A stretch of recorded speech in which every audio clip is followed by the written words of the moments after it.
Introduction. A lot of marketers have all sorts of wrong ideas about social media marketing. Some think that you only need to post viral content to get tons of traffic overnight. They actually believe that if you are able to pump that much traffic to your target website, a large chunk of those people will buy whatever it is that you are selling. Maybe you're selling services, maybe you're selling an event, or maybe you're selling products from an online store. It doesn't matter. According to this idea, you just need to have a lot of traffic, courtesy of viral content on social media, and you will get the conversions you're looking for. There is an assumption that social traffic, regardless of which platform it comes from and regardless of how you qualify that traffic, converts to sales readily. Sadly, none of these assumptions are true. In fact, all of them are tragically mistaken. If you believe in any of these, don't be surprised if you spend a lot of time, effort, and money, only to end up with a whole lot of nothing. Welcome to the club. Effective social media marketing can be reduced to one metaphor. Master this metaphor, and you probably will make money on autopilot with social media traffic. Screw up this metaphor or remain clueless to it, and you'll continue to struggle. You'll continue to believe that social media traffic can easily be generated through viral content. You might keep running after that unicorn, only to get tired and frustrated. It doesn't have to be this way. You just have to have the right metaphor or the right conceptual model to make social media marketing work for you. Best of all, you can make it work on autopilot. You probably have heard all sorts of set it and forget it systems. You probably bought at least one of these products. Well, they're definitely on the right track as far as their label. Social media marketing can be automated. It can be mastered to the point where it can produce income after you've set it.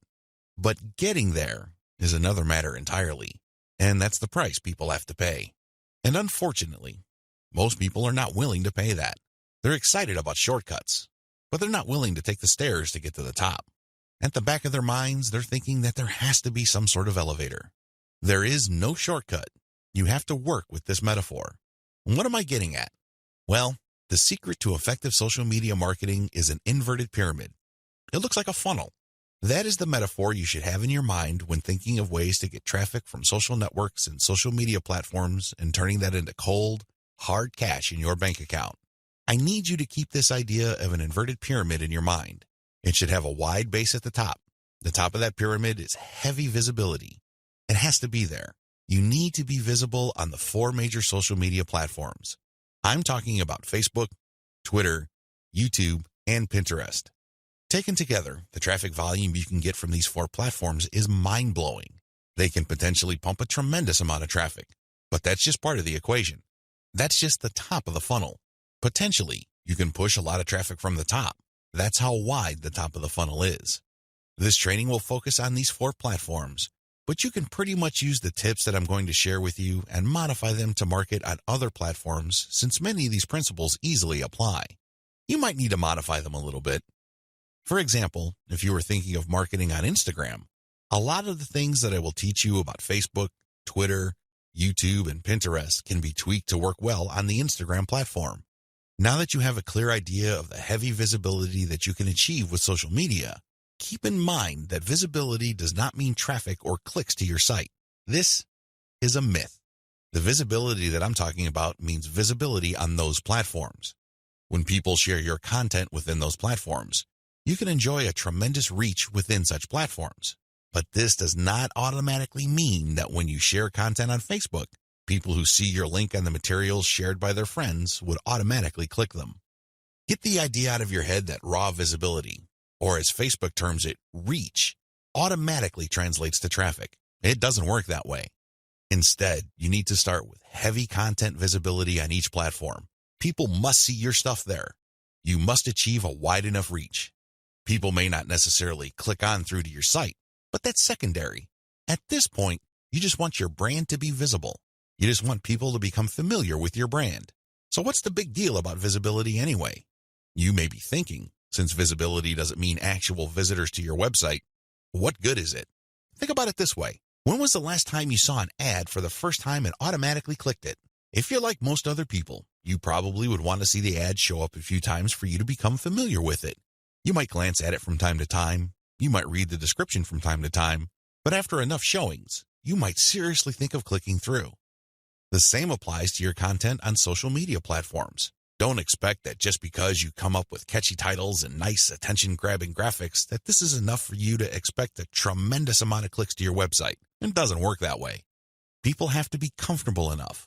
Your content has to become familiar enough for them to click on it. When audience members click on the content you share through your social media accounts, they get a chance to like your page, follow your Twitter feed, pin your posts, or subscribe to your YouTube channel.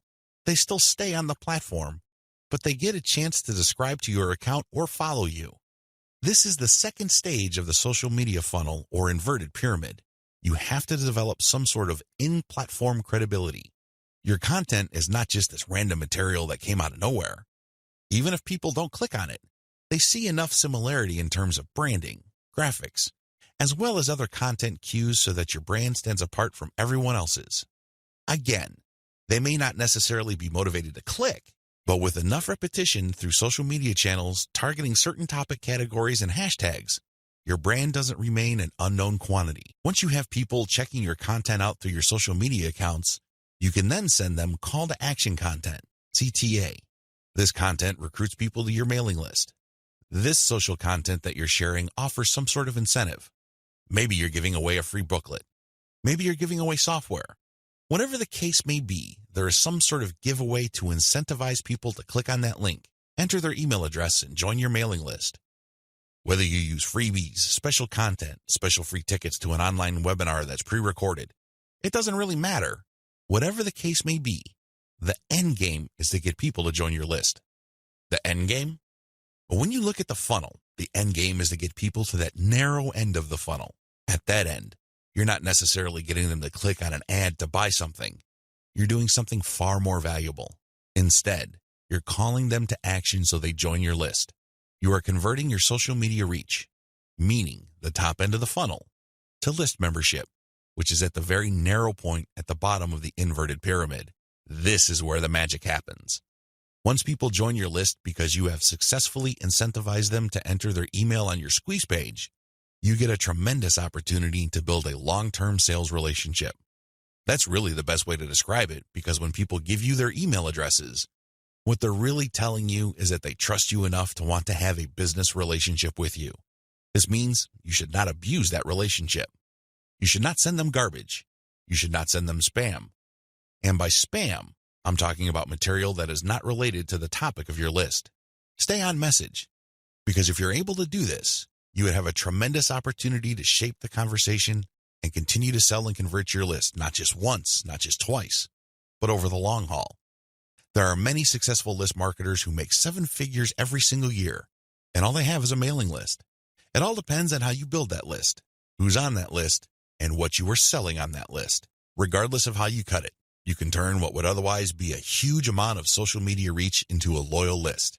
This is the secret to effective social media marketing. You probably haven't heard this before. I wouldn't be surprised, because the vast majority of social media marketing books out there try to trick you into thinking that you just need to harvest all this traffic from social media so people can click like monkeys on the ads on your website. Maybe that worked when Facebook first launched nationally. It definitely doesn't work today. Sadly, this is where too many marketers fail. They screw this up. Now that you know the secret, here's some bad news. This is precisely the point where too many marketers screw up. When they're sending social media content, they promote their squeeze page directly. Although the squeeze page gives away freebies and incentivizes people to sign up, this is too much too soon. And, not surprisingly, a lot of these marketers burn through a lot of exposure just to get people to their list. Worse yet, when these people join their mailing list, they're completely unprepared. They don't know what to expect. They're not properly conditioned. A lot of them are not even fully qualified to become list members. So what do?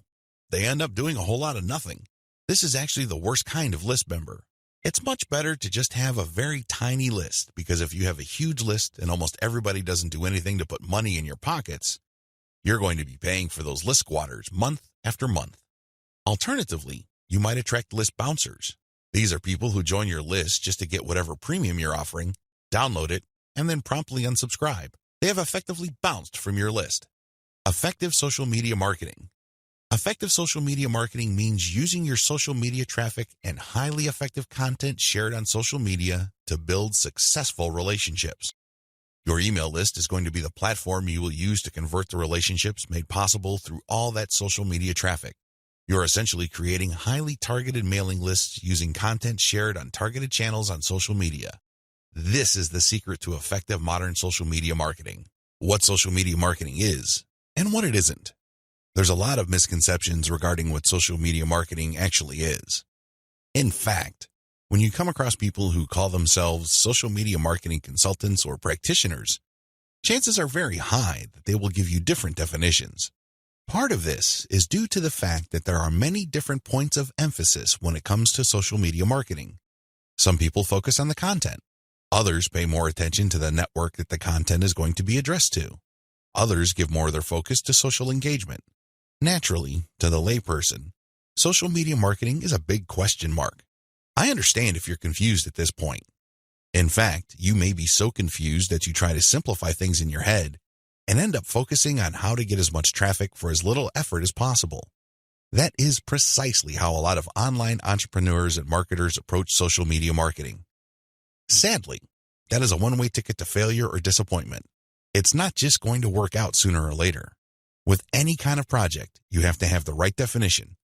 Otherwise, you're making things harder on yourself. Depending on the definition you go with, you might have all sorts of expectations. And if these outcomes do not come to pass, your resolve and your motivation levels start to suffer. You have to work with the right definition. A winning definition. With all of the above said, what is social media marketing for our present purposes? Well, since this training uses list marketing as its main vehicle for converting social media reach into cold, hard cash, social media marketing is all about content-based audience relationship building. Let me repeat that. Social media marketing is all about content-based audience relationship building. You need to use content in a strategic way. You need to speak to certain audiences and build a relationship with them. This relationship is not this broad word that makes people feel good, but ultimately doesn't mean much of anything. Instead, this relationship has a tangible form. And I am, of course, talking about your mailing list. Once you get people on your mailing list, that's when the fun begins. Everything else is just a workup or a preliminary prior to that point. You need to get people on your list. Social media marketing is going to be your primary vehicle to get people to your list. Everything has to revolve around that list. And this must shape, inform, and guide your social media actions. Managing your expectations. A content-based audience relationship approach to social media marketing sets different expectations compared to other ways of defining this type of marketing. When you read the typical social media marketing book, for example, How to Dominate Twitter, the focus is on traffic. Unfortunately, if that is your main goal, you end up with a the more the better mindset, and you feel really depressed at the end of the day because the traffic doesn't come. Even if it does, there's not going to be enough of it. You have set yourself up to fail. When you use a content-based audience relationship building approach to social media marketing, your focus is on getting the right content in front of the right eyeballs to build the right levels of trust. This is a long-term game. It is definitely a marathon, not a sprint. Since that is your expectation coming in, you position yourself for a long-term victory. You're not going to be the typical failed social media marketer who jumps into the game with both feet, only to find out that the traffic simply isn't there. So what do? That's right, they quit. Manage your expectations by focusing on the right definition and you will be okay. The worst thing you can do right now is to sabotage any chance of future success by defining the problem the wrong way and filling your mind with all the wrong expectations. Social media marketing can build brands if. Now that we've defined social media marketing, the next step is to focus on the end result of this content-based audience relationship building approach. If you do everything right, you walk away with a brand. And let me tell you, that is the best asset you will ever have. Now, in terms of real-world traffic, you may get a low to moderate level of traffic, but if you build a solid brand, that traffic is all you need. That is qualified traffic. These are not random people just blindly clicking on links out of curiosity. These are people who are actually interested in whatever it is you are trying to sell. They want to truly learn more. They want to build a relationship with you because they want to know what you're about, like what you have to offer, and eventually trust whatever it is you are pushing. These are real people. And this is only possible if you build a solid brand. You have to deliver solid value. I wish I could tell you that content marketing is enough to do it. I really wish I could say that, but that is not true. That only explains part of the situation. Sure, you have to deliver content that people truly are interested in, but at the end of the day, when they join your list, they are expecting and deserve value. That's how you build a solid brand. When people join your list, they will quickly find out that they did not waste their time because you send high-quality updates that actually add value to their lives. Social media marketing can explode the rate at which brands are formed. That's why a lot of people are ranting and raving about social media marketing. But a lot of them are clueless as to how to build a solid brand. Most of the time, they just stumbled into it. I'll let you in on the secret. It's all about content-based audience relationship building. There are many different parts to that equation, and I'm going to walk you through them in a practical way in the following videos. In this section, I just want you to wrap your mind around the definition and the expectations that flow from it. This is how we tightly define the project that you're going to embark on. Anything less, chances are, you're going to beat yourself up unnecessarily because you just had unrealistic expectations. This is not one of those get-rich-quick schemes. This is not one of those overnight success stories. This requires real work. This is the real deal. Are you ready for the journey? Great. Let's get on to video 2. 8 reasons why you need to do social media marketing. Just to be sure, if you are in any way, shape, or form unclear as to the value of social media marketing, here are just 8 reasons why it needs to be part of your comprehensive online marketing plan. Maybe your current plan puts more emphasis on search engine marketing. Maybe you're currently focused on outreach. Well, those are all well and good. But to really round things out and add a lot more value to your current online marketing campaign, social media marketing has to be part of the equation. It doesn't have to take center stage. It doesn't have to be your overarching priority, but it has to be a part of the total mix. Here are just 8 of the thousands of reasons why your company, regardless of its size, needs to do social media marketing. Reason number 1, social media's huge direct and viral reach. If you build a solid page on Facebook, you develop a direct reach.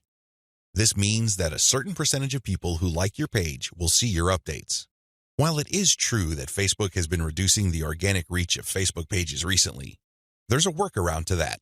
When people go to your page, you can instruct them to like your page and then click your page's settings to show your updates first. You might want to show a video that teaches people how to do this. You might even post an animated GIF. Whatever you do, clue people in that they can fix their settings to see your updates first. Now, for people that take the time and bother to do this, you have to offer content that is really valuable. This puts the onus on you. There has to be real value on your page for them to want to do this. But you can increase your direct reach by instructing people. On top of that, when people like your content, they can share it on their wall. Since people on Facebook have friends and their friends have friends, this can easily have an exponential effect. In fact, even if your page only has 100 likes, but these are real people with real friends, don't be surprised if one of your posts gets really viral and spreads all over the place. Social media enables you to have a large direct reach. It also provides you with a tremendous opportunity to enjoy an exponential content coverage. Reason number 2, social media is habitual. While different demographics have shown softening or weakening of social media usage on a daily, weekly, or monthly basis, this still doesn't take away from the fact that a lot of people habitually use social media. In fact, a lot of people do this the first thing in the morning. When they wake up, they go to their mobile phone or tablet and check their updates. It can easily become a habit. This gives you a tremendous opportunity to get your content and brand in front of many interested eyeballs. Reason number 3, target audiences use different content formats. The great thing about social media marketing is that you're not restricted to just one content format. You're not restricted to video, pictures, links, blog posts, text, or audio files. Instead, different platforms specialize in different formats. And when you create content for one platform, you can easily make different versions of it in different formats to spread out to other platforms. For example, I write a blog post and post it on Facebook. I create a very attention-grabbing graphic for that blog post. So when I post it on my Facebook page, A preview of the image shows up and it grabs a lot of attention. People click on it and they end up on my website. I can take that graphic and share it on Pinterest. I can take the text of my blog post or article and create a slideshow video out of it and share it on YouTube. I can also take that video and embed it in my blog post. I can strip different parts of the article or post itself and feed it into Twitter along with the link to the full post or article. Do you see how this works? You get access to the different audiences or those different platforms by simply repurposing or recycling the same content that you made for one platform and sharing those other formats on other platforms. This increases your potential reach. Reason number 4, most social media platforms can be segmented. If you've ever been to Instagram, you know that when you see a picture, it usually has many different tags. If you've been on Twitter, you'd see that a lot of the hot tweets also have hashtags. Those tags are very valuable. When you use a tag with your content, you are essentially categorizing your content. People use those tags to search for content. This is a very powerful segmentation tool. People who are looking for cute Chihuahua puppies will use certain hashtags that are different from people looking for libertarian political posts. If you have a very tightly defined audience, social media platforms' built-in segmentation tools and features can definitely help you. You probably already know that huge audiences that are not very targeted are essentially worthless. Thanks to social media marketing segmentation features, you can get a smaller volume of people from many different platforms, but you can rest assured that these people are actually interested in whatever it is you are saying.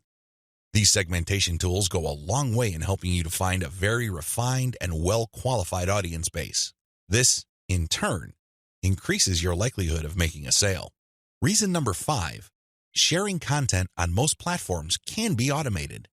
Thanks to tools like Hootsuite and Social Oomph, you don't have to worry about manually going to Facebook or Twitter and copying and pasting materials from a document or spending hours setting up your scheduled posts. You can automate your posts to publish up to 6 months on Facebook. This means that you can set up your Facebook account to post 6 to 10 or more times every day, but you don't have to babysit it because you have fed the content in. The best part is that a lot of these automation tools use bulk feeds, meaning you can format your content in an Excel file and convert it to CSV and plug into these tools. You don't have to input the materials one by one. Talk about saving a lot of time while also maximizing your reach. Reason number 6, you can run a 2-track marketing campaign using mailing lists. The heart of a content-based audience relationship marketing campaign on social media is to build a highly targeted mailing list. Now, this is not what you think. A lot of people are thinking that once they build the list, they're on their way to becoming a millionaire. Absolutely wrong. They're missing a step. When people join your mailing list, it really is a general mailing list. By general, I'm not saying that it talks about all subjects under the sun. I'm not talking about that. Instead, I'm talking about general interest in the specific topic. You really don't know yet at this point who is a buyer and who is a person who is simply looking for information and is still trying to make up their minds whether they trust you enough. You create a general list, and then eventually you try to upsell them to a buyer's list. And how do you do that? Well, you sell low-cost items on your general list. You can sell a booklet for $1. It doesn't really matter what the price is. It has to be very low because what you're really trying to do here is that you're trying to give people a means to identify themselves as a buyer, and you want to make it as smooth and easy as possible. $1 is almost an afterthought to most people. They won't think that it's too painful to buy your product. But once they get to your buyer's list, you eliminate them from your general list, and now you have a pure list of buyers. That list, my friend, is a gold mine. That's where you send your money-making updates. That's where you get people to check out your case studies and get them to pay top dollar for whatever affiliate programs or original products you are pushing on your buyer's list. This is called a 2-track marketing campaign. It's extremely powerful, and it has made a lot of people rich. But you have to step away from the very common mistake of thinking that once you get a lot of people to your mailing list, you have it made. Absolutely wrong. There is another step that you need to take. Reason number 7, your brand gets natural repetition through multi-platform marketing.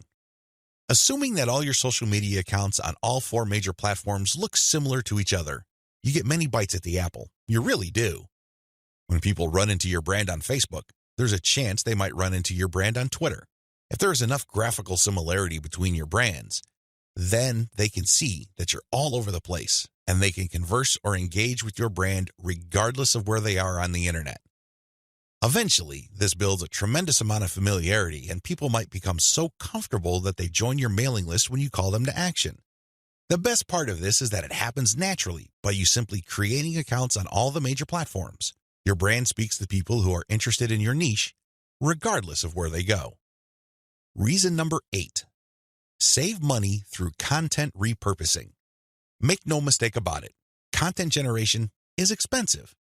Even if you hire highly qualified, talented, skilled, and experienced people from countries with huge numbers of people who speak English as a second language, you can still be out thousands of dollars every year. High-quality writers from places like India, Pakistan, and the Philippines may be cheaper than American writers, but their costs still add up over time.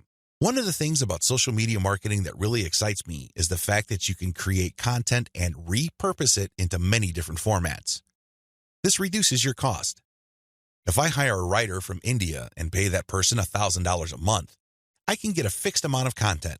At this point, I can choose to pay that person another $1,000 to get even more content, or I can take whatever content he or she produced and turn them into videos, infographics, or strip them down into questions for tweets. I can turn them into diagrams. I can take the voiceover of the video that I produced and turn it into a sound file. I can even make a slideshow of those materials. Once I have all this repurposed content, then I can share them on format-specific platforms. For example, I can share the slideshows on SlideShare. I can post the infographics on Pinterest. I can post the product shots or general product pictures on Instagram. I can post the questions on Twitter. I can also post the videos on YouTube. Best of all, I can post all the formats on Facebook. Do you see how this works? When you do this, you buy content once, repurpose it, and share it so you get a higher chance of getting traffic or visibility with that repurposed content. You're not creating content constantly. In fact, the name of the game is to produce as little content as possible, but market these high-quality pieces widely. This is how you maximize their value. The old idea of constantly publishing content just to get a few eyeballs here and there is dead. Seriously, that's a one-way ticket to the poorhouse. Your better approach would be to make that content work for you by converting it into many different formats. You then share these different formats on platforms that specialize in those formats. I hope the 8 reasons above are clear and that you are pumped up to do social media marketing right. In video 3, we're going to talk about picking a social media marketing campaign that is most likely to produce results for your type of online business. See you there. You need to modify your social media marketing campaign based on your online business type. I know this video is going to throw a lot of people off, but people need to understand this. One of the major reasons why a lot of otherwise intelligent and experienced social media marketers fail to get the results that they're looking for is the fact that they're using the wrong approach. Their approach to social media marketing and the websites they're promoting is a one-size-fits-all approach. Now, you don't need me to explain to you why that's a bad idea. It doesn't work in most areas of your life, and it definitely doesn't work when it comes to social media marketing. You can't look at this project with the mindset that as long as you pull traffic from social media platforms, then you can use the exact same method and the exact same communication tactics, regardless of the online entity or business you are promoting. Since we're using content to develop relationships on social media platforms, this one-size-fits-all approach is even more fatal. I mean, it's a bad enough idea as it is, but if you were to use a content-based campaign, it gets even worse. The reality is that different business types require different content and publishing strategies. You have to customize, modify, and tweak your particular content and publishing strategies on social media to fit the type of website you are trying to promote. Now, there are a huge number of website variations out there. In fact, there are too many. I would venture to say that the only limit really is your imagination. But if you were to categorize these different website types into 4 rough forms, they would more or less fall into the following: publishing, e-commerce or dropshipping, email lists, and traffic sales. Again, there are many variations of these, but if you were to look at the different types of businesses out there, you can pretty much reduce them to these 4 types. When you study these closely, they have different needs. They have different features that must be addressed. Otherwise, you're not going to get the results you're looking for. Unfortunately, a lot of social media marketers would try to promote a blog the exact same way they would try to promote a dropshipping or e-commerce website. Similarly, somebody who is essentially just trying to sell their social media traffic is trying to do content marketing like somebody with a blog. It doesn't work. It doesn't make any sense. The bottom line is obvious. Different strategies require different content types. You must start with the type of online entity you are promoting. Are you promoting a blog? Do you have a website that uses a lot of articles? Do people contribute content? Well, you have a publishing website. Do you have a dropshipping online store? Maybe you built it with Shopify and you use Oberlo to get products from AliExpress. When people buy stuff from your storefront, your software orders the materials from AliExpress and you keep the difference. Maybe you sell from your own inventory. It doesn't really matter. You run an e-commerce website. This is very different from a publishing business.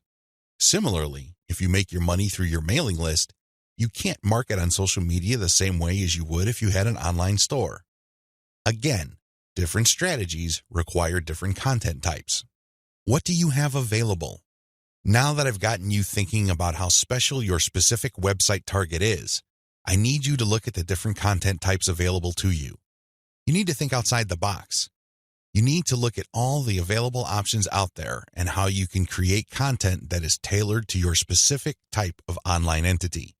Here are the list of content types you can use to promote different online entities, but your specific focus and specialization should weigh more heavily on certain types of content instead of others.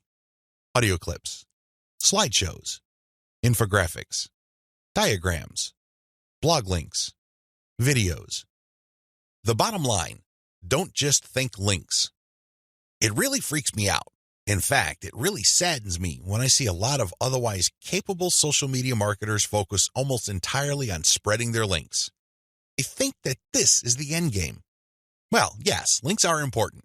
I can see where they're coming from because when people click on a link, that's instant traffic. But you have to understand that depending on the type of target site you are promoting, you would build a tighter brand if you share different types of content. In many situations, you probably would be better off sharing more audio or infographics and diagrams than if you were sharing naked links because people are bombarded with links every single day. You have to pay your dues. You have to become familiar enough to your target audience members using these different content types for them to eventually trust you enough to click on your link. Unfortunately, a lot of people have this in reverse. They start with the links, and when they get desperate, they then use other types of content. At that point, they're a day late and a buck short. Don't do that.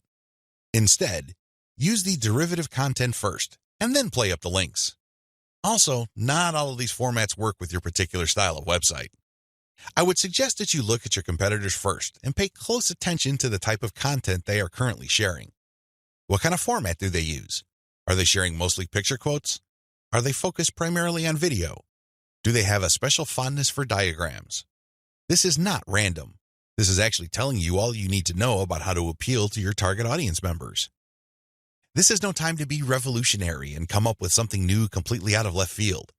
That's not going to work. There's a reason why your competitors are not doing this. At this point in the game, you should focus on what everybody else is doing and reverse engineer their formats.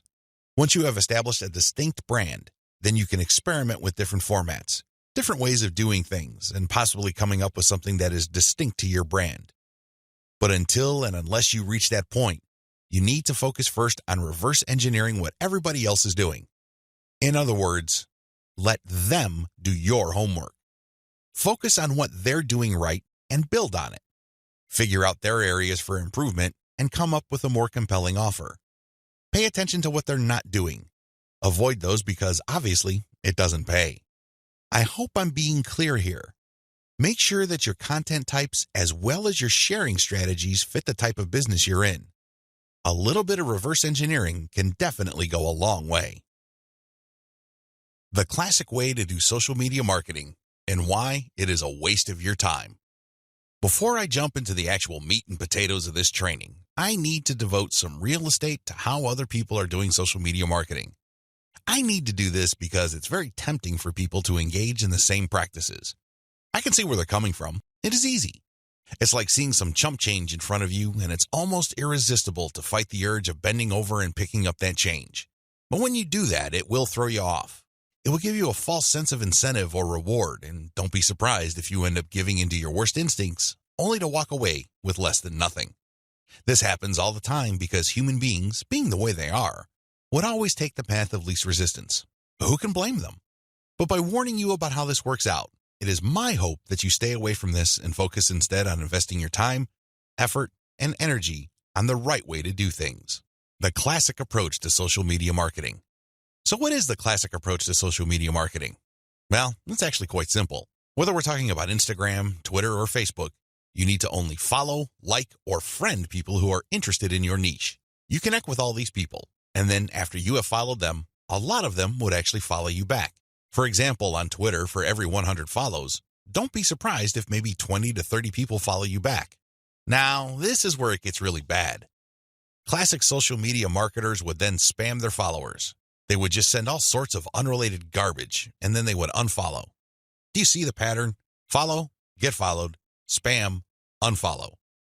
I wish I could tell you that they do this sporadically, but instead, these self-professed professional marketers use all sorts of sophisticated software to do this.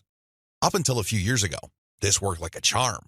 This was a great way to get a lot of Twitter traffic, but not anymore. This pattern instead can get you banned. More importantly, whatever traffic you do manage to get using this tactic is not going to be any good. Why? There's no targeting. You're not pre-qualifying these people who would follow you. The only reason why they followed you in the first place is because you followed them first. Where's the selection there? Where's the targeting there? Now, you can make wild guesses, but ultimately, it's a volume game and it leads nowhere. The return on effort is not there. I'm not saying that you can't make any sales doing this technique. I'm not claiming that. But what I'm saying is that whatever rewards you get are not offset by the wasted time, effort, and energy, as well as opportunity costs involved. You're better off using a quality-based approach.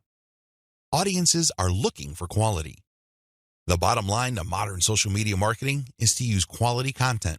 Your content will speak for you. Your content will do the pre-sales job regarding your brand. In other words, your content is your representative. It speaks to the values you want your brand to be associated with. The sad reality.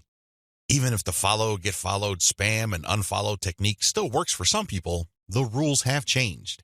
Social media platforms will reward or punish you based on engagement.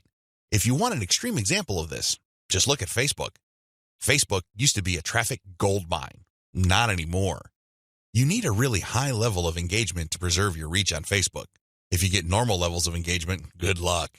That's how bad things are. And that's why I need to take this time to spell out why this classic social media marketing no longer works. Other failed methods.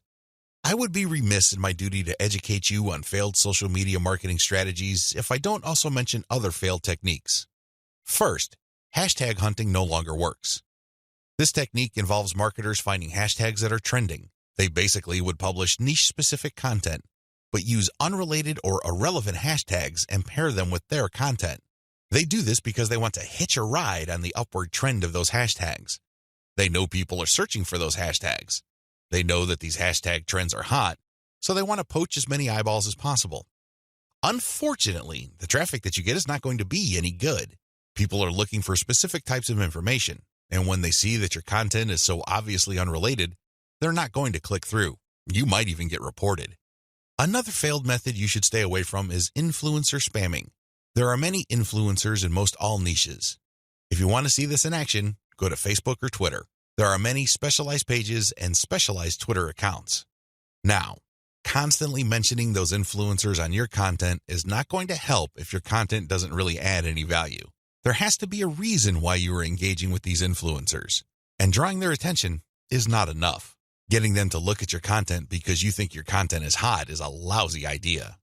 Instead, you should focus your engagement tagging based on what they did. For example, if an influencer was talking about recent trends in athletic shoes, then that person would be fair game for an article I post regarding the latest trends in athletic shoes and what they mean in terms of the bottom line of large footwear apparel companies. That influencer would be directly interested in what I have to say because I'm sharing content that is not only high quality, but is directly related to stuff he or she is already talking about. Do Do you see the specificity here? Do you see the direct link?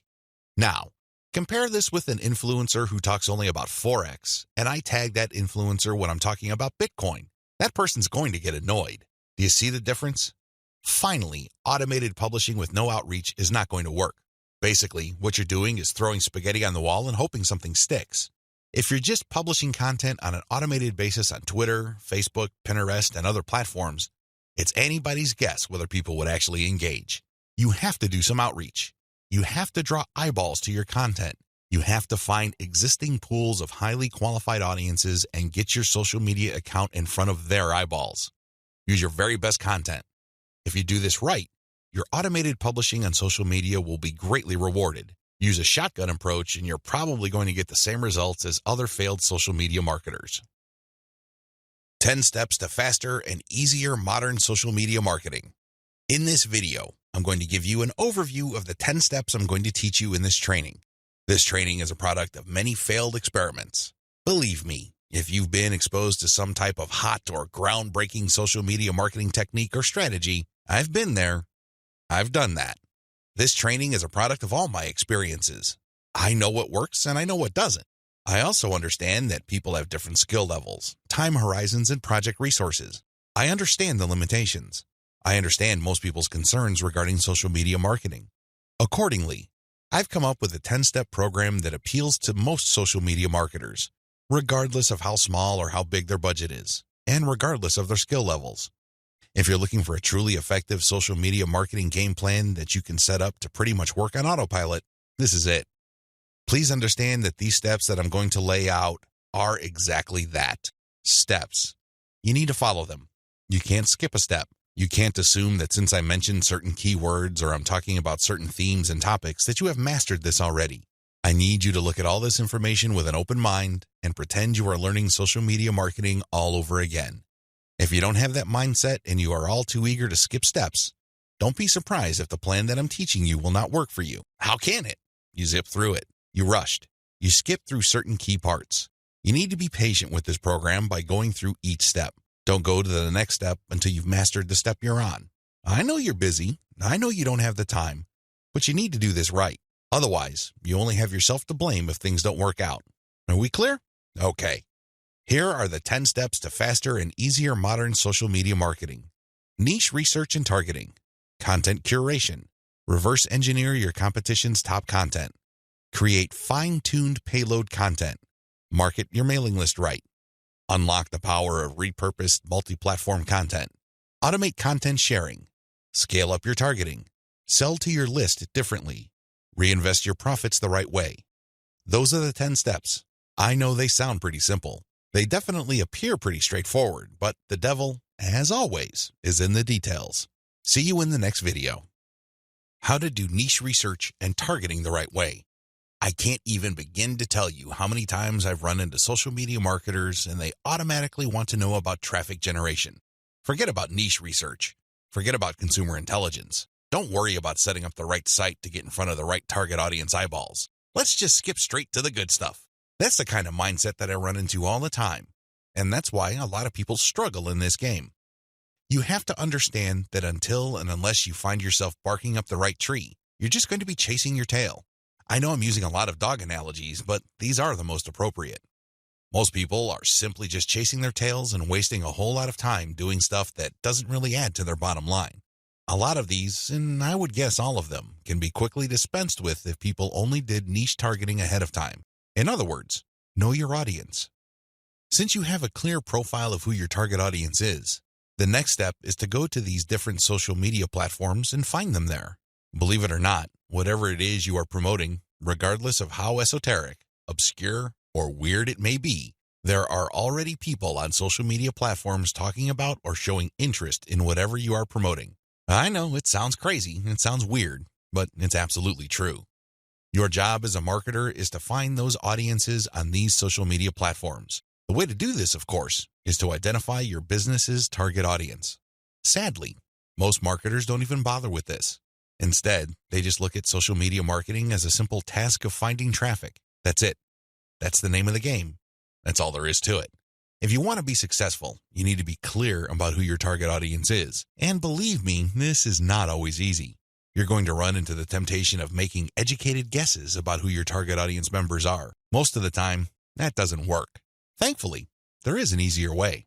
The more you take random shots in the dark, making all sorts of wild guesses, the more money and time you will lose. There's a shortcut here. Find your competitors. Seriously, just find them. And let me tell you, regardless of how weird, esoteric, or seemingly unknown your niche is, there will be at least one competitor on social media. Find that organization or business and let them do your niche and target audience research for you. Since they've already started and are already speaking to your audience, find out who your competitors are and look at their social media profiles. Reverse engineer who they're following. Pay attention to who they're targeting. Look at how they categorize themselves. In the most simplest terms, pay attention to the hashtags they use with their content. These clues should be enough to give you an idea of where to start. This way, you get a head start. You're not completely stuck in the dark and absolutely clueless as to what to do. Instead, you have some objective, tried and proven information you can work with. Pick your target niche. You have to remember that every business can be positioned in at least one of two ways. The bigger your niche, the more angles you would have at your disposal. You can look at different subsegments of your niche. You need to understand how this works because you might think you have a clear niche, but it may well turn out that there are many different layers or tiers to that niche. There might be different subsegments there.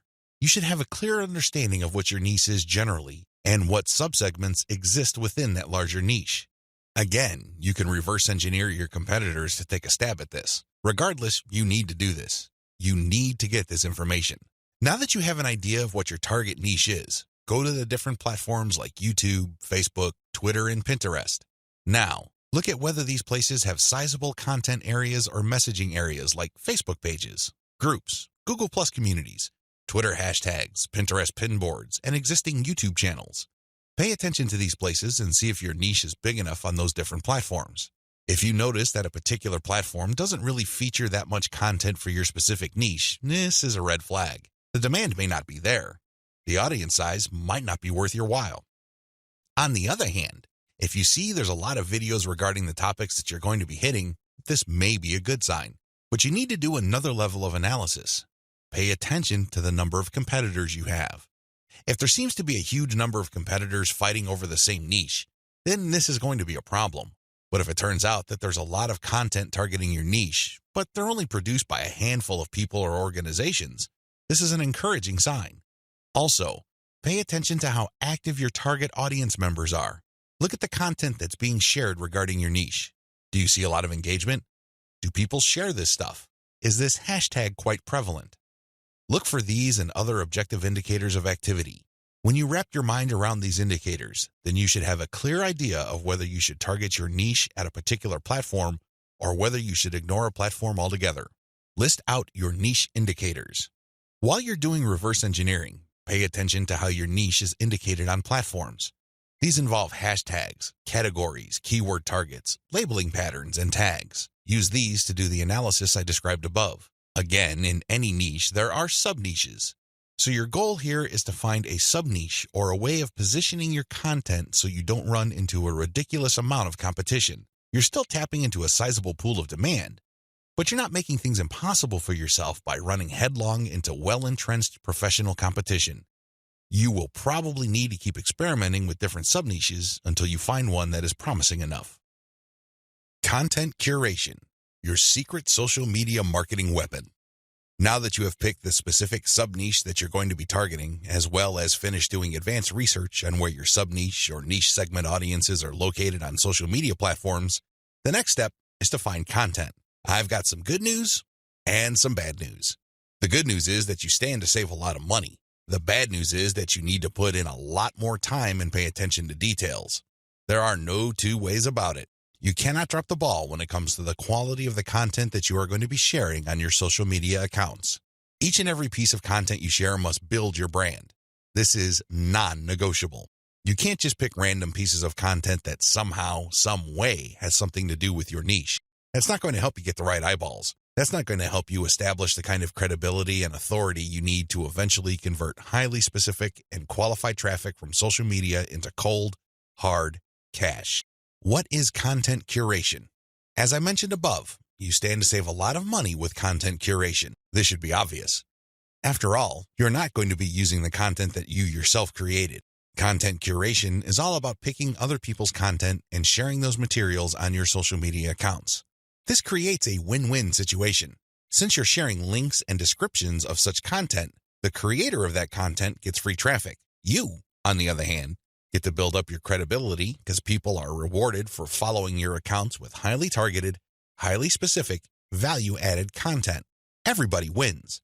The user wins, you win, and of course, the original content creator comes out ahead. This is how it's supposed to work.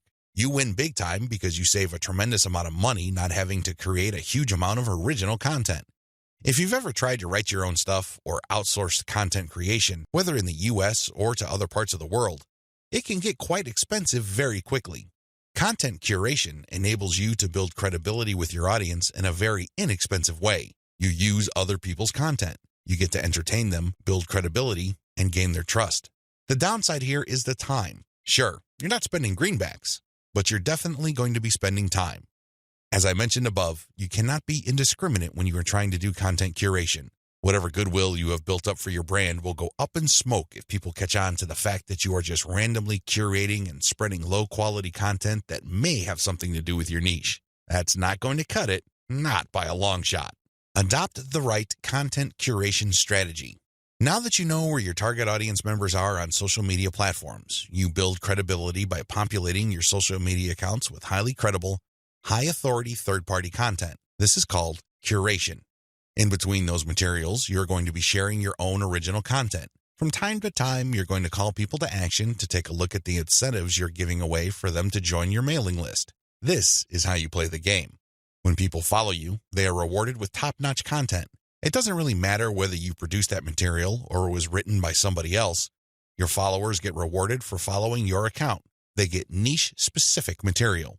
Eventually, you build trust with them because you only send them the very best materials. They start paying attention to your own materials. More importantly, they start noticing the content you share, which actively encourages them to sign up to your mailing list. This is the key. You intersperse your own original content. You create an impression of quality in their minds because you're sending only the very best third-party content. You then mix in your own original content, which is of the same quality as the other stuff you're sending. Eventually, they warm up to your brand, and this is where your call to action content comes in. You call them to action regarding the freebies you're giving away. Maybe you're giving away software, a booklet, discount codes, or even a full-blown book. It doesn't matter. You are ethically bribing them to enter their email addresses so they can download the incentive. That's how you build up your mailing list. On top of all this, when people join your mailing list, you call them to action to share the emails that you're sending them. Maybe you should ask them to forward that email to their friends. Maybe you would want them to copy and paste the material and post it on their Facebook wall. The best part to content curation is that it's very easy to automate. Seriously.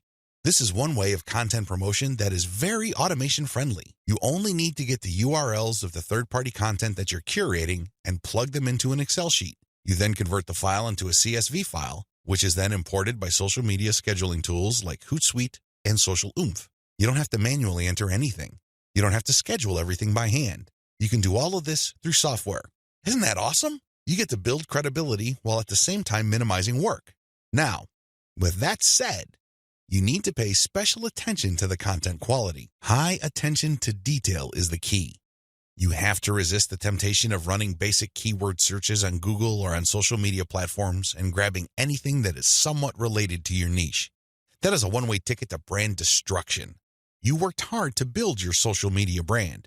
It really would be a shame to see it all go up in smoke because the content you're curating is very unpredictable when it comes to quality. There may be several days when you're sending the very best, cutting-edge reports on your niche, followed by a few days of just completely worthless content. What do you think prospective fans would think? Either they would think that your brand is unreliable or you're unprofessional. Whatever the case may be, you're not going to be convincing people that your brand focuses on the very best in your niche. You need to be very discriminating when you select your content. You have to read through the materials. Make sure that the content is alive, updated, and well-written. This, of course, takes time. The trade-off, obviously, is that you don't have to spend money. Regardless, you need to pay close attention to the content that you're sharing because it represents your brand. The quality it contains either makes your brand look good or erodes your brand. It's your choice. Reverse engineer your competitors' top content. In the previous video, I mentioned that you're going to have to mix in your original content. Now, the question that's probably on the top of your minds is, how do I know which content to produce? Well, there are two ways to do this, like I mentioned earlier in this training. You can try to figure out things on your own and engage in all sorts of experiments, or you can just simply allow your competitors to do your homework for you. I hope you can see which path is the easiest. It should be obvious. If you are sending the very best content on your niche, your original content must be at the same level or better. Otherwise, your followers are not going to take the bait. They're not going to trust your brand. They appreciate the fact that you're collecting all this information, and they're probably going to stick around and follow your social media accounts. However, you can't count on them to do much of anything else. There's really no incentive for them to join your mailing list. Why should they? Your content is not that great. They only need to compare the kind of original content you produce with the other top-notch third-party stuff you're sharing to see your weakness. Do you see the problem here? You have to produce top content if you want your brand to be credible. Thankfully, this is easier than you think. Simply reverse engineer your competitors. Look at their most successful stuff. How do you know? Look at the social media indicators of their content. How many likes does their top content get? How many shares? Is there any other indicator that shows that this content actually has traction? Maybe you should pay attention to the number of comments for that content. Maybe you would want to run a backlink checker on a piece of content and see how many other blogs or websites link to that piece of content. This is how you measure the overall success of any single piece of content so you can use it as a template, if you will, for your own content. I'm not saying that you should rip it off. Instead, I'm encouraging you to use it as a starting point and come up with something so much better. Focus on what works. When you look at your competitors' most social pieces of content, you are basing your own original content on themes and topics that actually work. They have traction with your target audience members. You're not wasting money or time taking wild guesses. This is one of the most common mistakes social media marketers make. They think that they have the best ideas regarding hot content in their niche, so they come up with all sorts of content that they think is just plain awesome, only to fall flat on their faces. I'm telling you, for every 100 pieces of those types of original content, maybe 10 would gain any sort of respectable traction in your niche. It's too expensive, and it burns too much time. Thankfully, there is a better way. You just need to reverse engineer your competitors' most successful content. Use that as a starting point. You can adjust them. You can modify them. You can come up with your own variations. But at least you get a head start. At least you're in the ballpark when you start off. You're not just taking random shots in the dark. Learn from your own success. After you have started curating and mixing in your original content, pay attention to your statistics. They should tell you which of your content gets the most love. If you notice that a handful of your curated third-party content gets a lot of retweets, shares on Facebook, or any other indication of social media engagement, pay close attention to those pieces of content. At some level or another, they struck a nerve. They caught your audience members' attention in a very positive way. Find these successful curated pieces of content and create original versions of them. Similarly, if you have many different original pieces of content, only a handful of them will be really successful. Pay attention to those. Find them. Once you've identified them, create more of them. Focus on the same themes and present similar information the same way. The key here is to focus on what works and expand it and grow it. Ditch the stuff that failed. Build on your strengths. Create derivative, cross-platform variations of your most successful content. Now that you have a clear idea of how to create content that has proven traction, don't just keep reverse engineering it. While you need to continue doing that, you also have to do something else. Create derivative or cross-platform versions. For example, one particular type of blog post does well on all your social media accounts. Identify its themes, pay attention to its patterns, and come up with another blog post. See if that works. If you achieve the same level of success, you're onto something. This is not a fluke. This is not a one-time thing. You have struck on a theme that your audience members readily enjoy. The next step is to take things to a whole other level. Instead of just cranking out yet another blog post, create videos about that theme, make specialized diagrams, produce infographics. Take these materials and share them on social media platforms that specialize in those formats. For example, for blog post URLs, share them on Twitter and Facebook. For videos, share them on YouTube. For diagrams and infographics, share them on Pinterest. Drilling even deeper, look at your hottest blog posts and strip out key questions and use these as leads or titles for tweets. Tweet the same content several times over the course of a week. Of course, don't drop it all in 1 hour, but space them out. Still, when you use the right questions, you become very visible on Twitter. Pair these with the right hashtags. The bottom line, the great thing about content curation is you save a lot of money, but you are also positioning yourself to build on your strengths. You focus on things that you're doing right and figuring them out so that you can predictably produce successful content. Now, this is not going to happen overnight. You have to keep experimenting until you find the right themes that consistently work with your audience. Fine-tune your payload content. As I have mentioned previously, you can come up with your very own content based primarily on the social signals of the top-notch third-party materials you are curating. Put simply, when you are going through your research, you will keep coming across certain pieces of content which get a lot of engagement on social media. These are all the objective indicators you need to understand that you are looking at high-quality, high-demand content. At that point, you can come up with your own version of that content. You can use it as a template, so to speak. Another approach would be to just do curation first. You just take all the high-quality third-party content with great social signals and put them all on auto-publish on your social media accounts. You run this curation campaign for several weeks. Soon enough, you will see a pattern. Eventually, you will see that some of these materials get a lot more engagement than others. At that point, you can then come up with your own version. Personally, I pick my own content using both methods.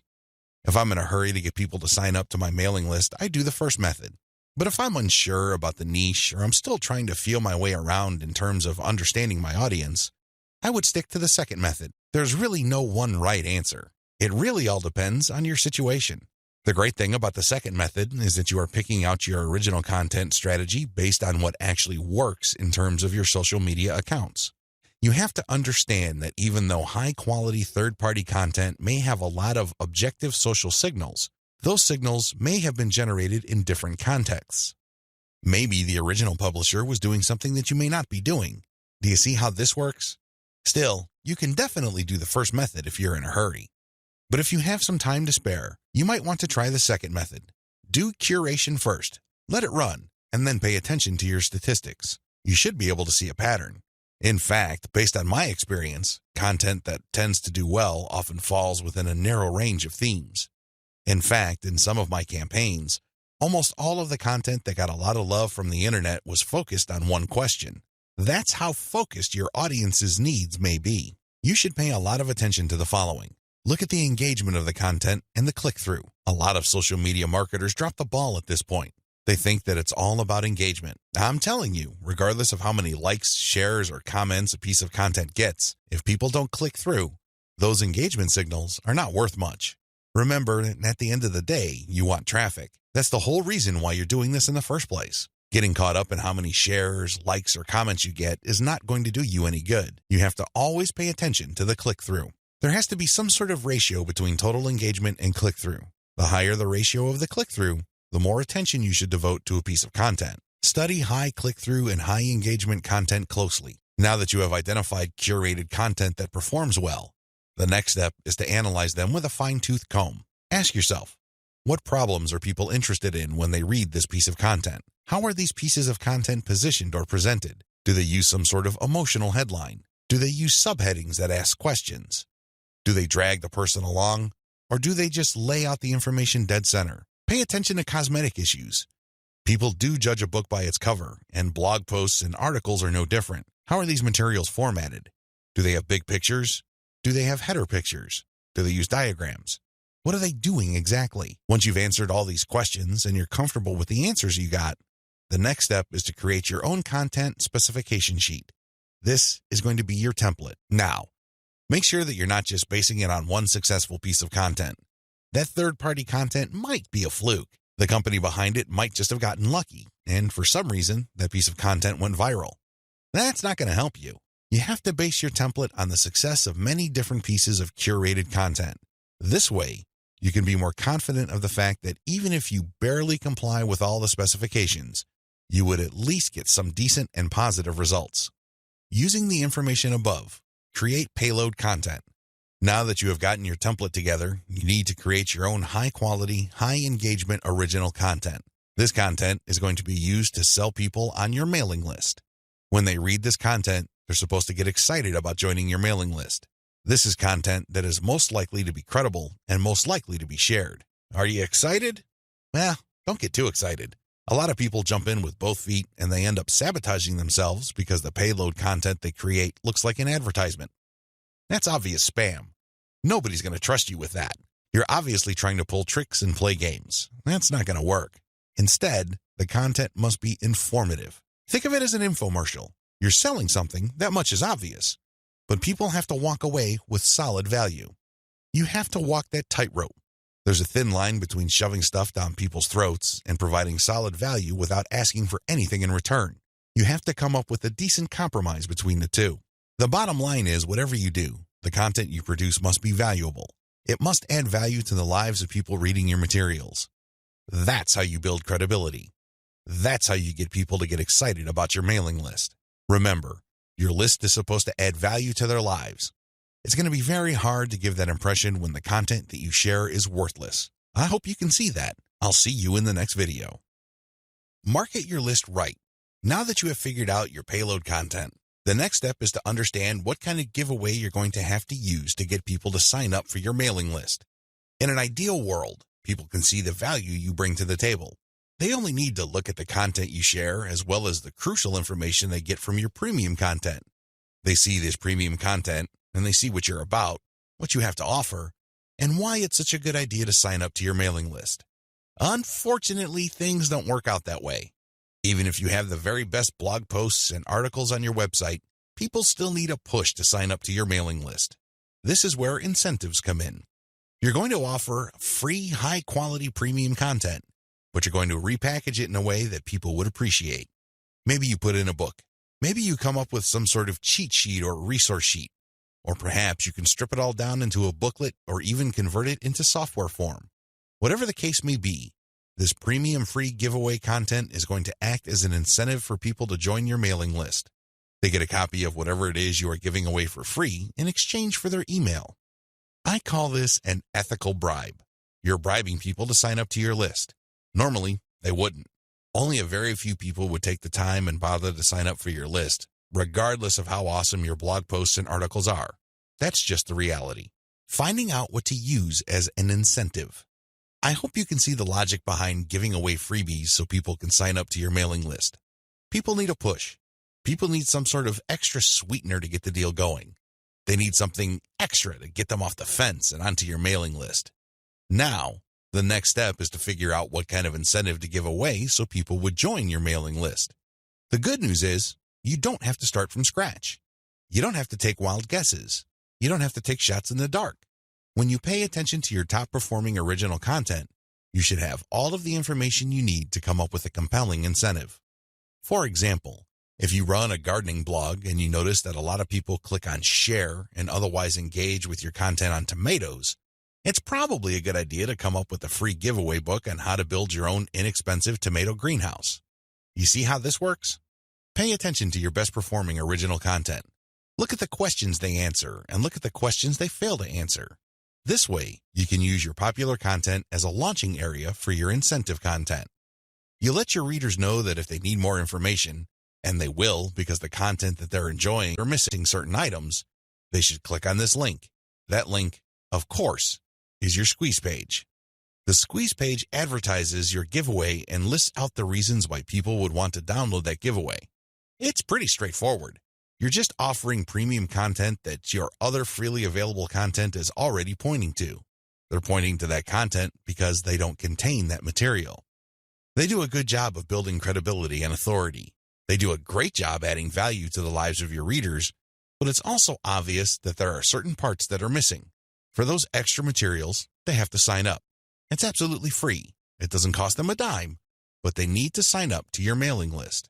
This is how you set up your mailing list. It has to be closely tied to your premium content. Coming up with incentives or freebies that look like they came out of left field because they're unrelated to whatever it is you're currently doing is not a good idea. Chances are quite good that you're going to fail. When you come up with incentive content that is directly related to the materials you're already sharing, you create a feeling of value. There's also a feeling of exclusivity. After people have seen your content and have become aware of what you are and what your brand is about, you let them in on a special premium. This is a special deal that other people who haven't accessed your brand have no idea about. Position all your original content to push your mailing list first. To play up the value of your incentive content, you first have to promote the value of the mailing list. I know this sounds counterintuitive, but if you think about it, it makes all the sense in the world because, in reality, it's the mailing list they're signing up for. The freebie that you're giving away is just a bribe. It's intended to get people to enter their email address and nothing more.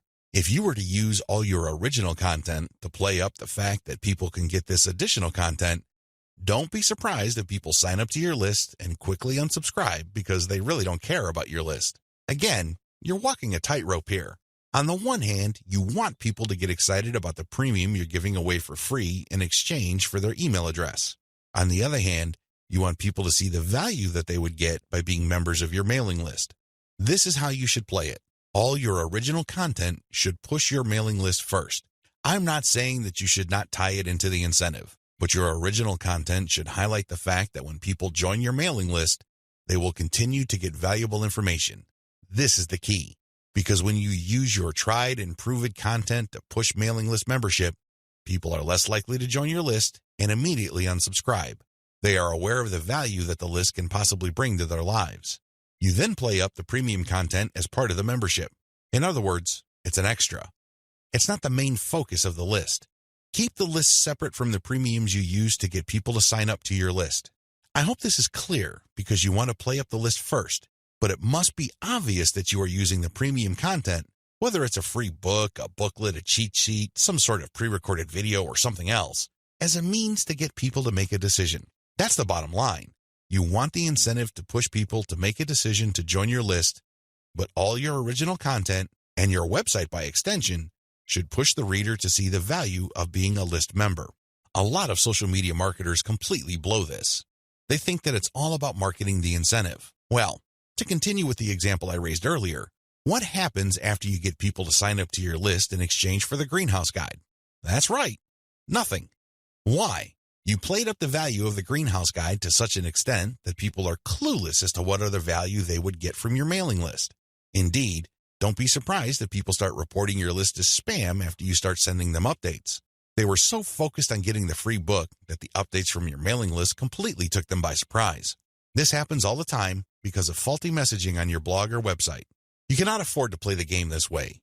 You worked hard to pull all this social media traffic to your site. You spent a tremendous amount of time, effort, and resources to build a solid brand. Unfortunately, you're dropping the ball if you market your mailing list this way. You must sell the list first, but the incentive must be used to push people to make a decision. This is the proper order of priority. Anything else will fail. Set up your squeeze page for maximum social appeal. As I mentioned earlier, you should use your content to push your mailing list. You should use your content to upsell your squeeze page. But this doesn't mean that you can get away with badly designed squeeze pages. It's not going to cut it. Your squeeze page must be well designed. After all, this page is a specialized recruitment page. When people get on this page, you have to make the case as to why they should join your list, and not just for the incentive. While the incentive takes a big chunk of the real estate of a squeeze page, you should be clear about the fact that people are signing up to your list. With that said, you have to make your case. Why should people bother with your updates? Why should people stay on your mailing list? What kind of value would they get? Remember, people are always asking what's in it for me. Your squeeze page must answer that question effectively, clearly, and powerfully. Your squeeze page must be well designed enough to be able to make that connection, while at the same time, it must be easy to market on social media. Maybe you should have a graphic on your squeeze page that can be easily posted on Pinterest. Maybe you should have a video on your squeeze page that can be easily shared on YouTube. There are many ways you can go with this. What's crucial is that your squeeze page must be social media ready. At the same time, it should also do a good job of recruiting people. Set up the right confirmation page. When people join your list, thank them and make them feel welcome. You also have to clue them in regarding the content they should expect to receive. Make them feel that they just did the right thing. Make them feel that they solved a major problem. Not only do they get access to the digital freebie you're giving away, but they're also going to be receiving valuable information regarding a particular topic that they have problems with. This is how you sell the list. Simply hyping up and over-promoting the premium is not going to help you convert social media traffic into cash. That's just not going to happen. You have to sell the list. You have to build trust in the list. Unlock the power of repurposed content. I've already described this in an earlier video, but this topic is so important it deserves its own standalone video. When you create original content for your blog or website, you already know that this content has some sort of traction in your niche. You already know that there is a significant amount of demand for this particular type of content. Not only did you base your decision on the social signals of your reverse-engineered competitors' content, but you're also picking out content choices based on your own statistics. In other words, you're basing your best content on tried and proven material. You're not taking shots in the dark. You're not taking wild guesses. You're not crossing your fingers and hoping that something sticks. Instead, you have based your decision on what actually works. Congratulations! But you shouldn't stop there. Once you have noticed that this content really performs based on the amount of clicks as well as the social media engagement it gets, the next step is to repurpose that content, turn them into other types of content, and reshare them on platforms that specialize in those content types. For example, if your blog post is getting a lot of retweets and clicks, you might want to strip the blog post into questions. This isn't all that hard because if you look at any type of content, it consists of answers to questions. The questions may not be obvious. The questions may not be plainly stated, but the content is meant to address certain concerns. These concerns can be reworded into questions. Strip your most powerful and best performing content into a series of questions. Each question then is linked to the article or blog post that answers it. Tweet these and pair them with niche-specific hashtags. By using automation tools, you can rotate different questions that essentially promote the same piece of content. Since you're rotating hashtags, there's a high chance that different people looking for different segments of your niche would become aware of your tweet and possibly click through. Another thing you can do is turn your article into slideshows. Each article brings to mind many different mental images. Come up with different pictures for each of the topics raised by your article and create a simple slideshow using PowerPoint. Share these PowerPoint presentations on SlideShare. You can also use other tools to create a video from your slideshows. Once you've created these videos, you can obviously share them on YouTube. Alternatively, you can look through the issues you raised in your blog post and turn them into infographics. Infographics are essentially stripped-down graphical forms of articles or blog posts. They focus on the most important points you raised and make them easier to understand by the viewer by converting them into pictures. Share these infographics on Pinterest. Finally, you should make sure that all your blog posts or articles have a nice header picture. This way, when you load the link on Facebook, a nice preview shows up. It grabs eyeballs and people are excited to share the content. On Facebook, you have a wide range of content formats to choose from. You can share links, videos, infographics, photos, diagrams, and even audio files. After you share materials on your Facebook page, you should then get the link to that post and then share that Facebook page link in Facebook groups that cater to your niche or a related niche. This is how you unlock the power of repurposed content. If you play the game this way, you spend less time creating content and more time promoting. Promotion is the name of the game. You may have great content, but it's not going to do you much good if people don't even know it exists. For every hour you spend creating content, you should spend 10 hours promoting that piece of content. This is how you build up a successful mailing list. This is how you create a solid brand on social media. Start with powerful content, but create different versions and spread it on many different social media platforms. Use automatic content sharing. Before I get into content sharing automation, I want to highlight one other important reason why you should repurpose your content. If your audience members keep seeing that you talk about the same stuff over and over again, chances are you will lose them. People want to hear new stuff. People want you to explore other related needs of theirs. They don't want you to basically keep recycling the same stuff over and over again. Unfortunately, that's precisely the kind of risk you're running if you simply focus on giving people more of the same successful stuff. You know that a particular content theme works. You know it gets a lot of engagement. You know that it draws a lot of clicks. It's perfectly natural for you to want to keep recycling that same theme. Don't do it. Focus on the very best way to present that theme and stick with it. Just do it a few times, but focus more on repurposing. This way, when people get into contact with your content, they can see that you are talking about something that appeals to them, but in different formats. They are more likely to pay attention. They're more likely to click through. They're more likely to share. Keep this in mind when it comes to repurposing. Don't think that Video 11 is completely optional. It isn't. You want your social media feeds to consist of highly successful content as much as possible. It really would be a shame to figure out what works, only for you to get lazy and just focus on text content. I'm sorry to say it, but text content can only take you so far, which brings me to content sharing automation. Since you're going to be sharing a lot of content, and much of this content being third-party as well as original and repurposed content, you're probably going to have your hands full if you decide to do this manually. First of all, since you're going to be covering many different platforms and sharing different formats on those platforms, you have a lot of forms to fill out over and over again. Sure, you may have created an account, one for each of those platforms, but submitting to those places requires you to fill in forms. Posting on Facebook involves form filling. Now, if you really don't have that much content to share, this should be barely manageable. But if you're looking to maximize your visibility by publishing on your social media accounts several times a day, you need to automate. Unfortunately, simply plugging in information into content publishing tools is not going to do you much good. You have to know when to publish. Believe it or not, the vast majority of your target audience members check their Facebook, Twitter, Pinterest, and YouTube accounts within a certain block of time every single day. Post outside of that block of time and you miss the eyeballs of the vast majority of your audience members. Sounds good so far, right? Well, here's the problem. Different audiences have different time preferences. How would you know? This is where experimentation comes in. First, you're going to have to share your content randomly at different times of the day. As much as possible, share content every hour. Set your content automation tools to publish every hour.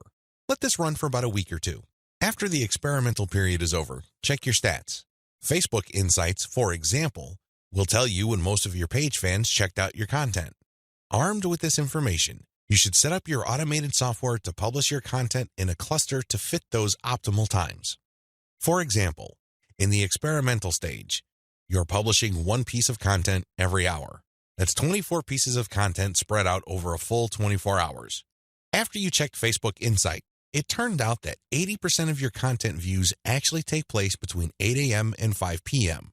You then take those 24 posts and compress them within that 8 a.m. to 5 p.m. window. This is how you publish in clusters. Forget time blocks outside of that time frame. This way, you maximize your chances of the right eyeballs seeing your content. Special notes for Twitter. If you're going to be publishing on Twitter, republish your content many times during the day at the most optimal time frame. Facebook Insight already told you that your content is being viewed within a specific time frame. Chances are your Twitter fans have the same social media viewing habits. Stick to that time frame. Now, here's the secret. Set up your automated content publishing tools to tweet out your best content many times during that time frame, but you also have to rotate different hashtags.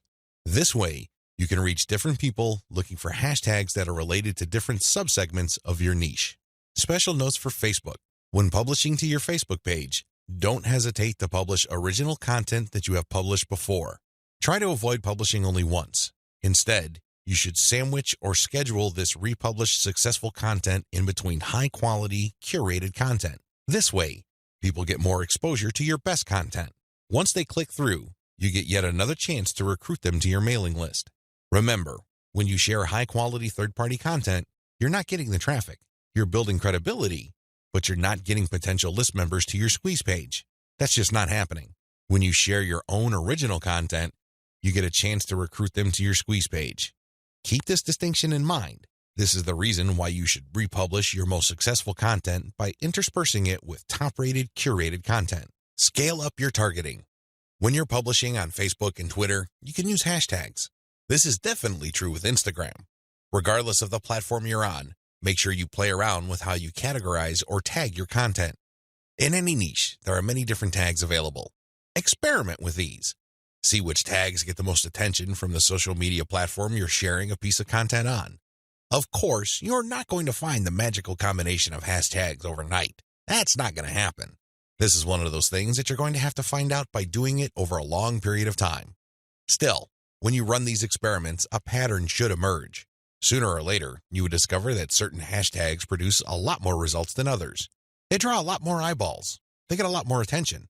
Most importantly, they get a lot more engagement. Stick with those.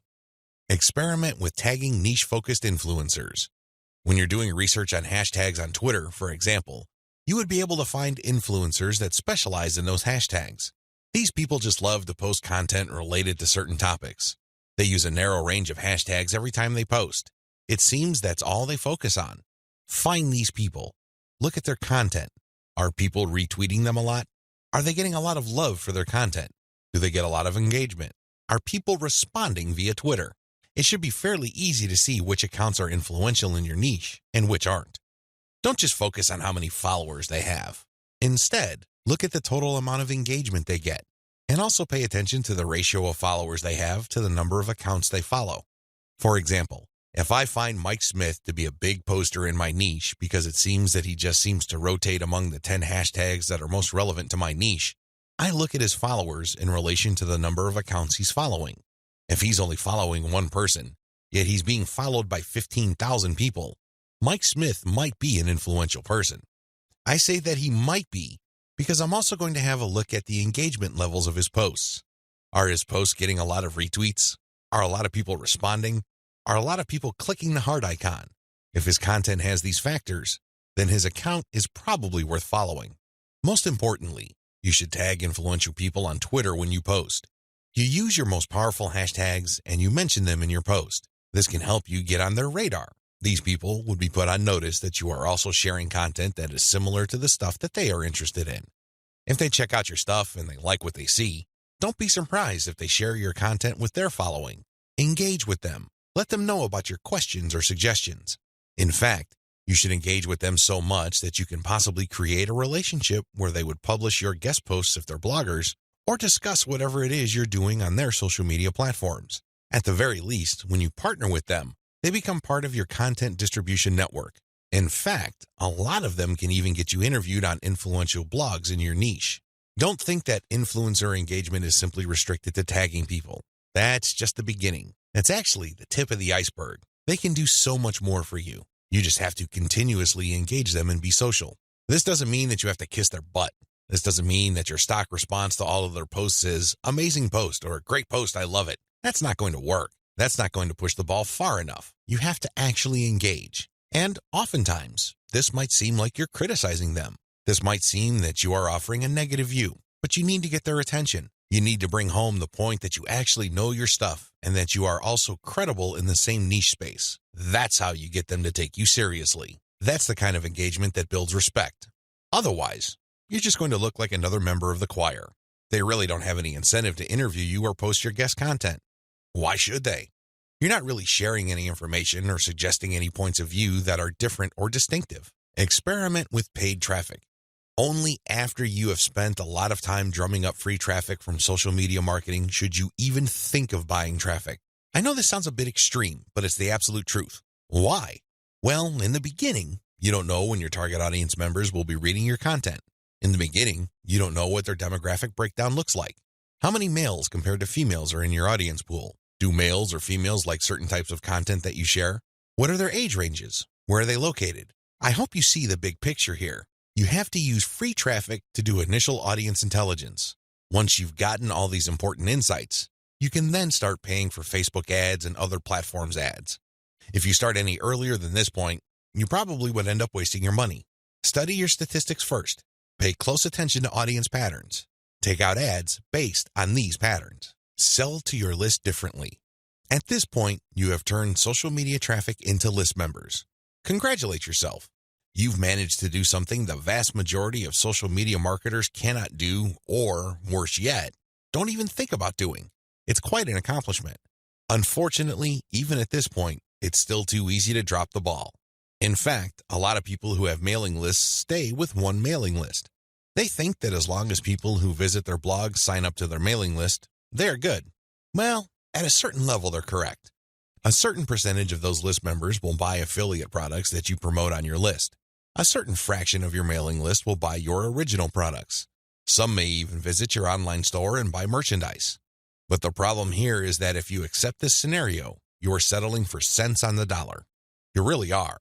Don't you want to maximize the value of all your hard work, focus, and energy you invested in your venture? Wouldn't you want to maximize your return on effort? If you want to get maximum results from your mailing list, You have to sell your list differently.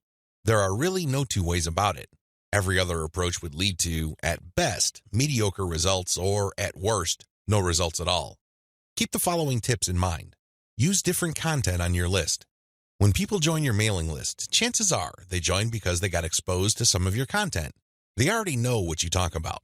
They are already familiar with the quality of your content. They understand the themes that you focus on. That's why it doesn't make any sense for you to feature the same exact content on your list. Sure, you may make some changes. You might change the title. You might even switch things around. But people aren't dumb. They can see right through that.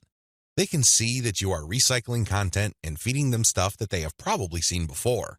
Do you think this kind of practice builds confidence? Do you believe that doing things this way will build trust? Of course not. You have to use different content. What kind of content will you have to use? Well, first of all, you already know what your most popular pieces of content are. Start with these. No, I'm not talking about republishing them. I'm talking about analyzing them and seeing where the gaps are. Are there any questions that are left unanswered? Are there any questions that were raised by the answers that you gave in those popular pieces of content? These should be enough to get your mind going as to the kind of finely tuned, high-value content that you're going to be sharing on your list. Remember, your updates are the ultimate reward to your list members. Sure, you may have positioned your squeeze page to reward subscribers with a premium, but once they downloaded that premium, they really have no other incentive to keep reading your emails. Do you see how that works? So do yourself a big favor and make sure that the update content you send is the reward. That's how you get people to open your emails and read your materials over and over again. Reward them for being on your list. Don't drop your guard. Don't take it easy. Don't give in to laziness. This is your time to rise and shine. Everything else that happened before this was just a dress rehearsal. This is it. This is where the rubber meets the road, and you better perform. Use premium content. If you really want to hit the ball out of the park with your mailing list, send updates that really highlight how original the content is. Well, how do you do this? Use social proof for case studies. These are testimonials of people that have taken your advice or who have experienced certain things that you talk about. When people read these stories, they can't help but be engaged. They can't help but be absorbed into the narrative. These people sharing their testimonies are real flesh and blood human beings with real problems that your readers can relate to. That's the kind of compelling content that will take your list to a whole other level. Why? Most of your competitors are just recycling their stuff. Sure, they're recycling their best stuff because that material is tried and proven, but they're not really distinguishing themselves. They're not really doing their brand any favors by taking the easy way out. You have to commit to doing things differently. This is how you build loyalty around your content. Remember, when you're running a mailing list, your content is composed of the emails you send out. No more, no less. Upsell, upsell, upsell. I can't say the word upsell enough. If you want your list to make money, you have to upsell. Now, you don't have to be a hero. You don't have to overdo this. You don't have to come off like some sort of super salesman. If you're like most people, you know how annoying pushy salespeople are. You probably will push back. You will probably tune them out and unsubscribe. I can't say I blame you. That's how most normal people respond to pushy salespeople. By upsell, I am just telling you to send content that highlights a problem and a solution. That's all upselling is.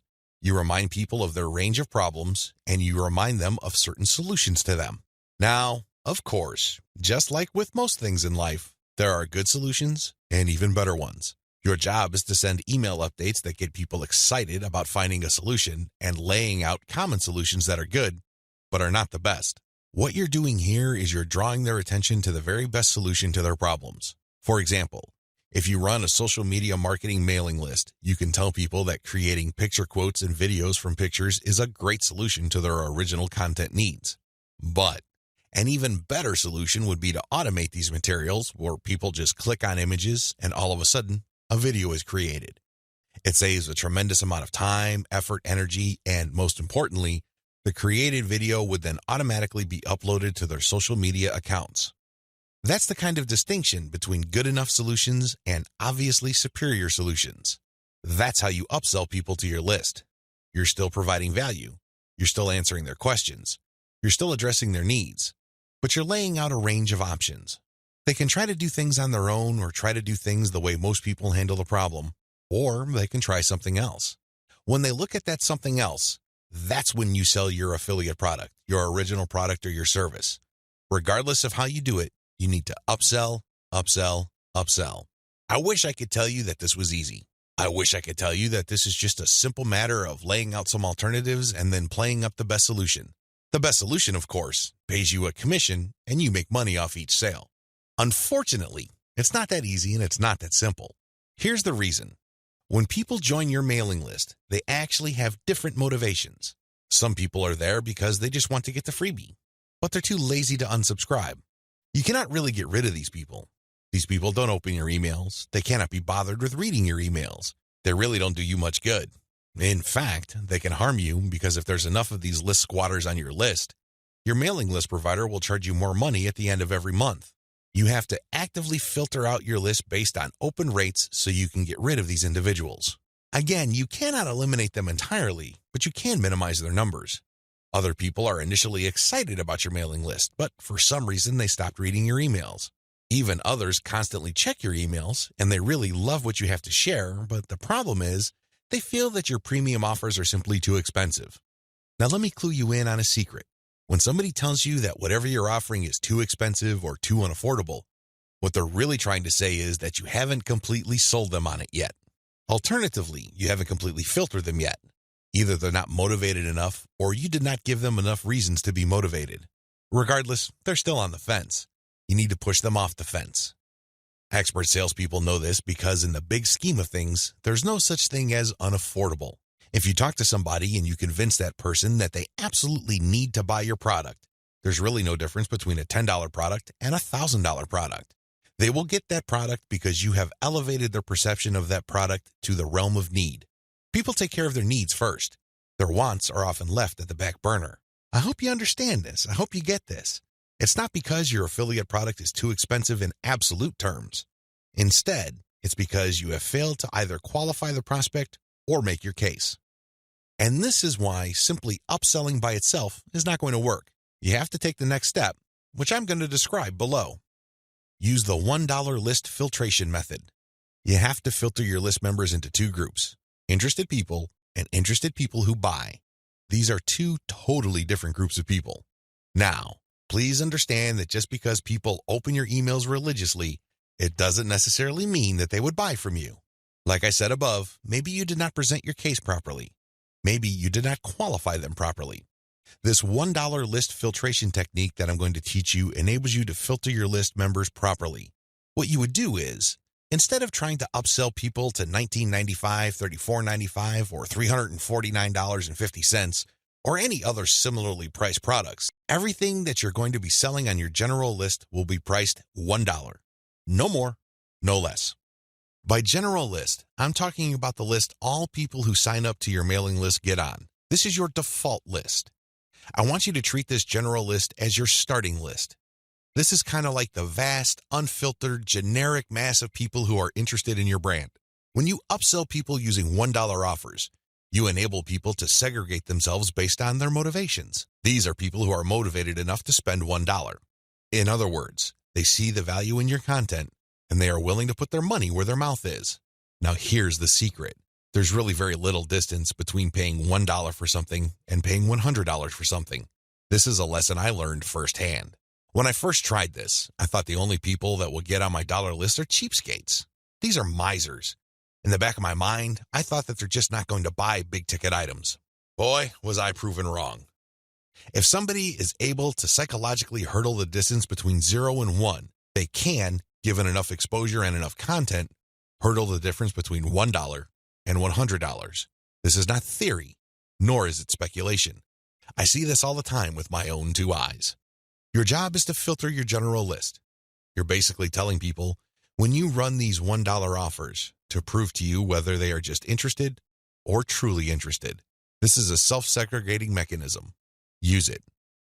People who sign up for your general list are interested in quality content. That's what they're there for. But only a fraction of them would actually be willing to pay money. You make your money off this golden fraction. You use your buyer's list to make real money. Again, you have to sell your list differently. This applies to your two types of mailing lists as well. Your general list, they get quality information that is distinctive like social proof and case studies along with upsell messages. Your buyer's list, on the other hand, gets more in-depth material with higher value upsells. Again, if somebody's willing to go from $0 to $1, you have a tremendous opportunity to get that person to go from $1 to $100, $1,000, or whatever amount you want. Now, keep in mind that the higher the dollar value, the lower the conversion rate, but you get the point. You have to get people to segregate themselves based on their readiness, willingness, and eagerness to buy. And since $1 is essentially friction-free, this list filtration method works like a charm. Reinvest your profits the right way. By this point, the $1 filtration method has enabled you to make a decent chunk of cash every single month from social media traffic. The next step is to create a business. At this point, you might be feeling that you're just engaged in a hobby. It's a well-paid hobby, but still a hobby nonetheless. This too can be a trap. This can hold you back from the great success that you could otherwise achieve with social media. How do you turn the information that I shared with you into a platform for a business that can withstand the test of time? Simple. Reinvest your profits the right way. Move into other niches after you master your system. This training helps you identify your target niche. I've also given you the techniques to do well in that niche using social media traffic. Once you've made quite a bit of money on your niche and this money comes in month after month, you have to think big. You have to look into other niches that are related to your current niche. This thinking is actually pretty straightforward. If you have already mastered your niche to the point that you're making automatic income month after month, then you can apply the same system to other niches that are closely related to the one you're in. This is how you scale up your business. Instead of just one stream of cash, you build many different streams of cash based on the system that you mastered. You know what hashtags to target. You know what kind of content gets eyeballs. You know how to present information on social media. You know how to promote a mailing list. These and many others form part of your system. It really would be a shame to restrict that system to just one niche. Once you've mastered those, find niches related to those and grow into these other fields. Highly successful list marketers don't just operate one list. They operate dozens, and this translates to 6, if not 7-figure incomes year after year. If they can do it, so can you. Buy more targeted traffic after you find out what works. Once you have discovered the type of content marketing strategy on Facebook that works, you can buy targeted traffic. How?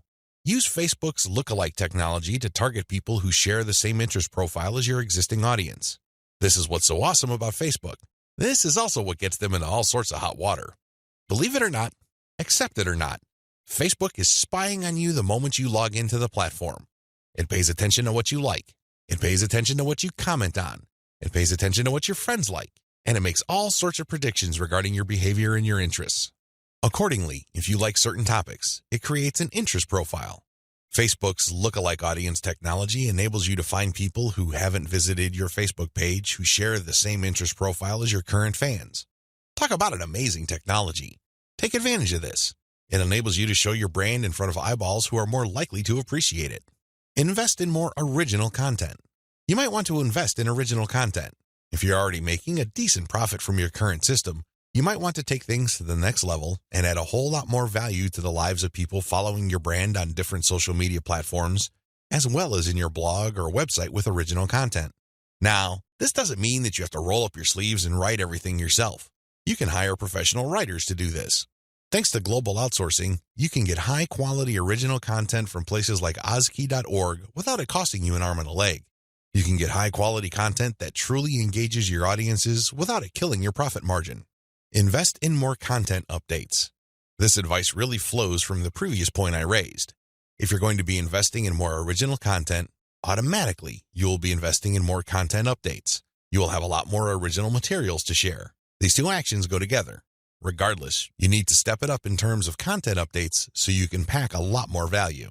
Invest in your original products. When you're started out setting up this system I teach you in this training, you probably would be focused on affiliate products.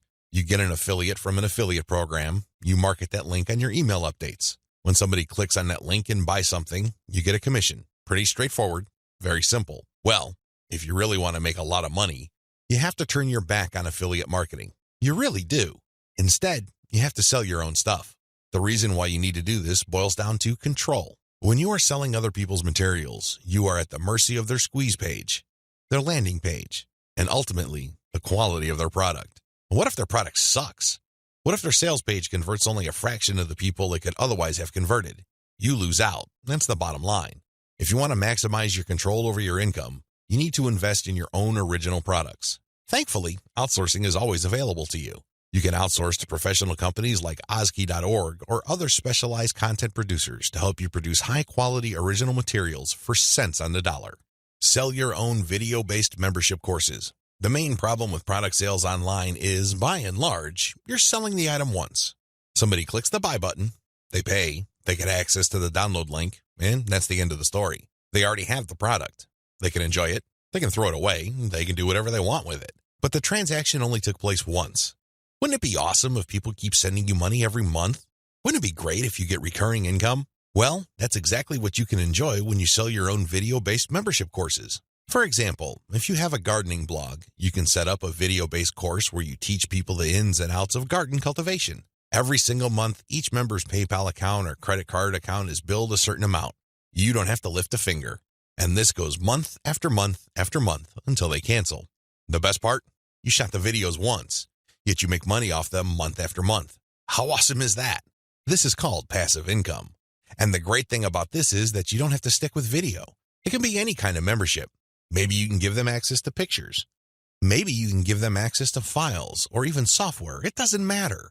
What they're paying for is the right to download that material month after month. This is the key. Recurring income should be your ultimate goal. This is how you maximize your effort. You're putting in less work while getting more money out of the system. Unfortunately, this is not something that you can master getting out of the gate. It also doesn't happen overnight. You have to pay your dues by doing the other steps above first. Conclusion. Social media marketing confuses a lot of people. It definitely leads to a lot of dead ends if you let its myths get the better of you. This training shines a light on one effective way of using social media exposure to turn social media reach into cold, hard cash in your bank account. While I'm not claiming that these steps are easy, they are doable. You just need to follow instructions. You need to conduct experiments and focus on what works. The key here is to use this information to fit your particular set of circumstances, to produce practical, actionable steps that you can use to earn a truly passive income. Don't move one step ahead until you've mastered the previous step. Now that you have all the information that you need to succeed, please understand that none of this will make you rich if you let it stay in your head. Not in a million years.